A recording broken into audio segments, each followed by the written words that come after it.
Hey there, welcome back to the channel. Today we're diving into a common problem that many Delphi 12 developers might encounter. Picture this. You're working on a project using the NetHTTPClient component to download a hefty 2 GB file.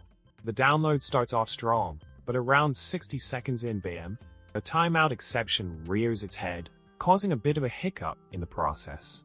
Not to worry, though, we've got a solution ready to tackle this issue head-on. Let's get into it. In tackling this problem, the key lies in understanding the behavior of the ResponseTimeout property.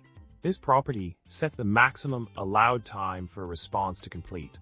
By adjusting this timeout to a longer duration, say 10 minutes instead of the default 1 minute, effectively giving your download ample time to finish without triggering a premature timeout. It's all about setting the right expectations for the response time to align with the actual download duration. Now let's delve into the nitty-gritty of how ResponseTimeout operates on different platforms.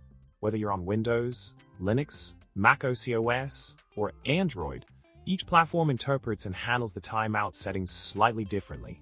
By tweaking the ResponseTimeout value accordingly, you can ensure that the connection timeout only triggers when necessary, truly optimizing the download process for a seamless experience.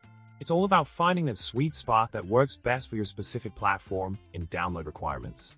In summary, by adjusting the ResponseTimeout property and understanding how it interacts with different platforms, you can overcome the pesky connection timeout issue during your 2 GB file downloads in Delphi 12.